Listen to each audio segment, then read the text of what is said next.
Apa yang saya sampaikan 2016 terjadi di 2017. Apa yang saya sampaikan 2017 terjadi 2018, 2019. Saya tidak mengatakan secara spesifik. Saya hanya menyampaikan hadis Nabi begini, hadis Nabi begini, maka akan terjadi. Wahai Bapak Ibu, sekarang salah satu anjuran saya, kalau Bapak Ibu mau mendengar dan menerima, bagus, alhamdulillah.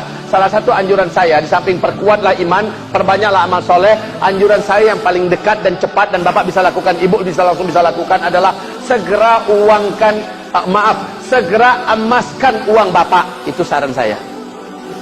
Kalau mau didengar ya, segera emaskan, investasikan kepada emas, menabunglah dalam bentuk emas, simpen, cukup suami istri yang tahu.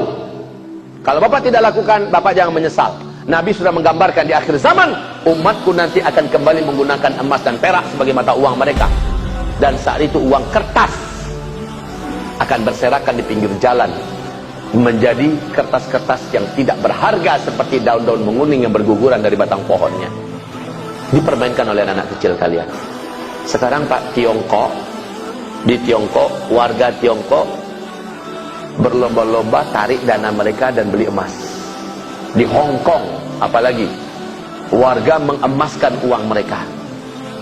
Cina hari ini termasuk yang paling serius setelah Amerika memperbanyak emas mereka. Australia, negara besar Pak. Kenapa? Ini negara-negara besar tahu apa yang dikatakan oleh Bill Gates, orang terkaya nomor 2 dunia. Ada yang mengatakan nomor 1 dunia. Bill Gates sudah mengatakan 2018 krisis moneter dimulai, 2019 dan seterusnya akan terjadi kehancuran ekonomi dunia yang paling mengerikan, dan uang-uang kertas menjadi tidak akan ada harganya lagi. Negara manapun akan terimbas oleh dampak kehancuran ekonomi ini, kecuali negara-negara yang punya stok emas. Dan Nabi dulu sudah menggambarkan. Jadi ini saran saya yang terdekat. Kalau Bapak mau dengar, alhamdulillah. Ada ruginya nggak seruan saya nih? Toh juga sesuai dan sejalan dengan hasil ijtima ulama keempat. Nomor 6, poin ke-6 adalah ulama menyuruhkan agar umat segeralah investasikan hartanya menjadi emas. Ini untuk keselamatan umat Nabi Muhammad di akhir zaman. Apa yang saya katakan ini pasti akan terjadi, karena ini adalah hadis Rasulullah SAW.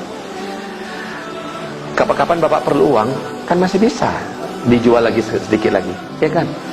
Dan emas akan cenderung terus naik.